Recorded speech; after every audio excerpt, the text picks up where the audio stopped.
Anantapuram honey trap కేసులో కీలక మలుపు చోటు చేసుకుంది. హనీ ట్రాప్ ముఠాతో సంబంధాలు పోలీసులపై DIG Piyoshi, SP Jagadish serious action తీసుకున్నారు. Raptadu CI Sriharsha, head constable Giri, constable Durgaprasad service నుంచి డిస్మిస్ చేశారు. ఇటుకలపల్లి కానిస్టేబుల్ దేవల నాయక్ కూడా సర్వీస్ నుంచి తొలగించారు. రూరల్ ఎస్ఐ రాంబాబు సస్పెండ్ చేశారు. అదేవిధంగా కానిస్టేబుల్ దేవేంద్ర జయరాం నాయక్ సస్పెన్షన్ వేటు వేశారు. ఒక సిఐని డీఐజీ ఆఫీస్కు అటాచ్ చేశారు.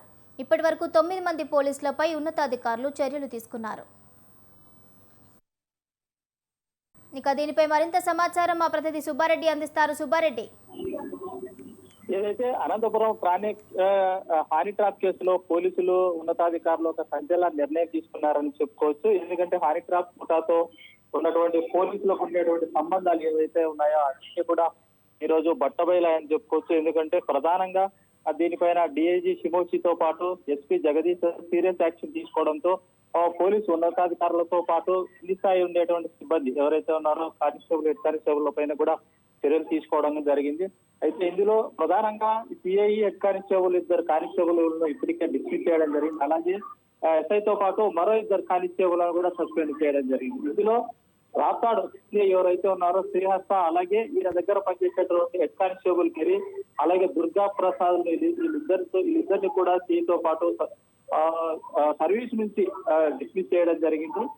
అలాగే అనంతపురం రూరల్ ఎస్ఐ రాంబాబు కూడా సస్పెండ్ చేయడం జరిగింది. అయితే ఇందులో ఈయనతో పాటు ఉండేటువంటి కానిస్టేబుల్ ఎవరైతే ఉన్నారో దేవేంద్రతో పాటు జయరాయ్ నాయక్, అలాగే కానిస్టేబుల్ దేవలా నాయకులను కూడా సర్వీస్ నుంచి తొలగించడం జరిగింది.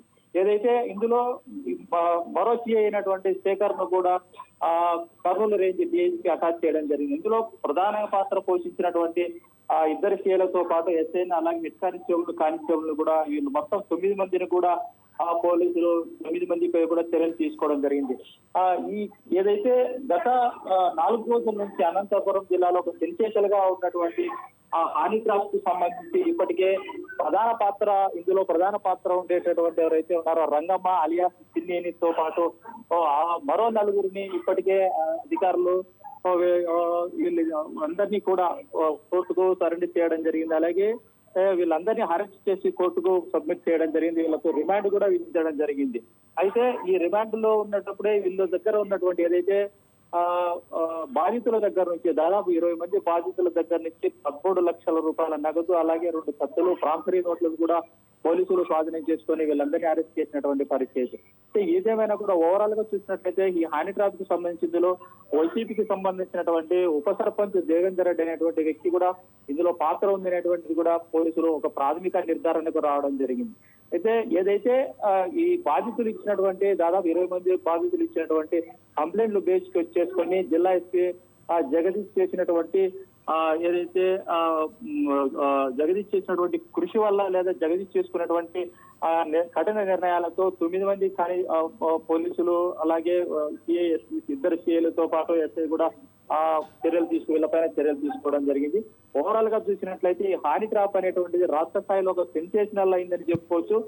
ఇందులో ప్రధానంగా పాత్ర పోషించినటువంటి రంగమ్మ పైన ఇప్పటికే దాదాపు 10 కేసులు ఉన్నాయనేటువంటిది, ఎక్కడ తిరుపతి, అనంతపురము ఇలా మిగతా జిల్లాలో కూడా ఈ రంగమ్మ పైన సుమారు 10 కేసులు ఉన్నాయనేటువంటిది కూడా పోలీసులు నిర్ధారణ చేయడం జరిగింది. అయితే ఓవరాల్ గా చూసినట్లయితే హానీ ట్రాప్ అనేటువంటిది పోలీసులు చేసినటువంటి ఏదైతే జిల్లా ఎస్పీ చేసినటువంటి కృషి వలన కావచ్చు, అలాగే కింది స్థాయి చేసినటువంటి సిబ్బంది చేసినటువంటి విచారణలో కావచ్చు, వీళ్ళందరూ బట్టబయలు కావడంతో బాధితులు ఎవరైతే ఉన్నారో వాళ్ళందరికీ కూడా న్యాయం జరుగుతుందా, లేకపోతే వీళ్ళ దగ్గర నుంచి వసూలు చేసినటువంటి డబ్బులు తిరిగి ఇచ్చే పరిస్థితి అయితే ఉంటుందా అనేటువంటిది పోలీసులు చెప్పాల్సినటువంటి పరిస్థితి ఉంది.